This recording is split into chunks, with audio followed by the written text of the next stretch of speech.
Hey, hello, good morning. Well, good morning coming on to afternoon, I think. It is Monday. I hope you're having a great Monday so far, whether you are self employed like yours truly, or if you're still working for someone else. I hope you feel rested and good and on purpose wherever you are today. So, I had an incredible weekend. I haven't even figured out how to put it into words what happened. It was very good and transformational. I was able to be included in my first sweat lodge ceremony, and it was beautiful, and it was unspeakably good and beautiful. It was in the Lakota traditions and in Aztec tradition. There were elements of both there. It was very powerful, and I hope to be able to talk about my experience more once it processes more. I'm very grateful that I was able to be part of something that ceremonial and sacred and very gorgeous and great. Today, something came up for me though, and it has come up for me before in other traditions and practices, and I wanted to share it with you in case you're struggling with it too, or have struggled with it, or might in the future, and now there's a video that you can refer to if you're having the issue. And that issue is anxiety around setting just the right intention. So that's how it shows up for me. Before we went into the lodge, we set an intention, like what we wanted to have healed within, or what we wanted to experience, or have add to healing for the world, or whatever. And you can probably understand where I'm going with this just because I'm struggling already to explain it. But what comes up for me is this almost anxiety around picking just the right intention, or what I've come to see it as is like it's a scarcity thing, or it's a fear of missing out thing. It's this idea that I still have in my brain or in my subconscious that starts to flare up, that's like, I only get one shot at this. I'm creating this space for blessings or abundance or healing to come in, and I have to make it count because there's only one shot. Or it's like an idea that I'm going to mess it up somehow, or I'm going to pick the wrong one, or whatever it is. It's like this crazy chattery hamster wheel that's going on in my brain.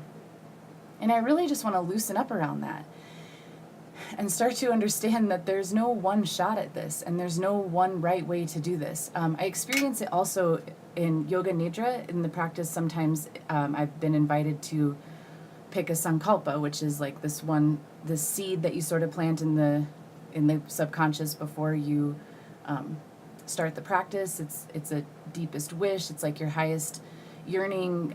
It can be like a true desire, something like that. And I can just get so worked up about, oh, what should it be? What's the right one? And I understand on an intellectual level that that's kind of silly, and that it doesn't need to be that fraught and full of worry. But because of how my brain works, it's not easy for me.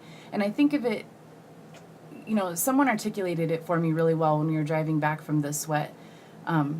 A wonderful woman that I met who was in the car, and she was talking about her intention, how she just seemed to have a lightness about it. She set something, but then she was also very able to let it go.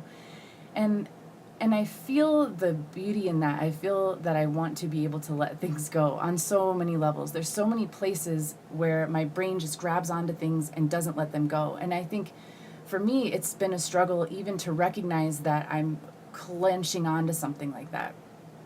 And it's been helpful for me to think of it in terms of like, what if it was like a muscle cramp? Like if my hand were palsied or cramped or frozen somehow, how would I ease that, right? Well, the first step would be to even be aware that it was happening. Like a lot of times with intentions or things that I'm obsessing over, or worries or troubles or whatever, I'm like over here like, oh yeah, I'm fine, I let that go. But it's just like in this death grip in my fist, or in this place of my brain, right? So first, it's even just understanding and acknowledging like, ooh, I am really attached to this specific outcome, or I'm feeling afraid that I'm going to do this wrong, and just recognizing that is happening first.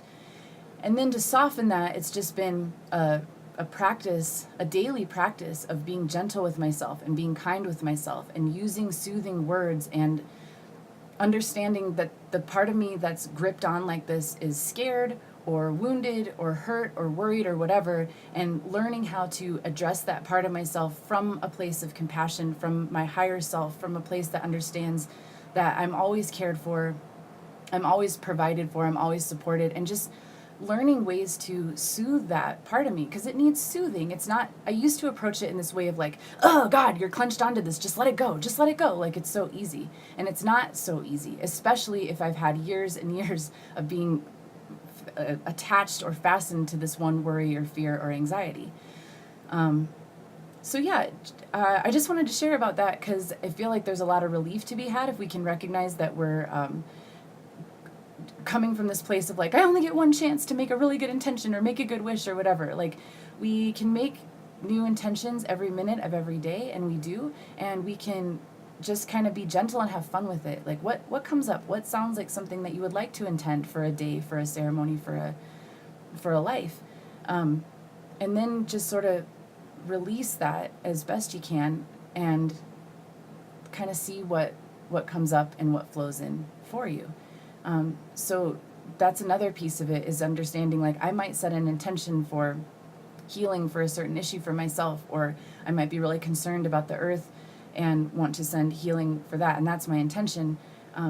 But then appreciate that there's going to be all kinds of good that comes from that in many different ways and forms, and just trying to be open and willing to receive whatever kind of abundance wants to come your way. And it will. There's tons of it out there, and you don't even have to articulate any kind of perfect, quote unquote, intention to receive that. So lighten up as best you can. That's what I'm trying to do. I hope you have a wonderful week. Thank you for watching this. I really appreciate it. And yeah, have an awesome day. Bye.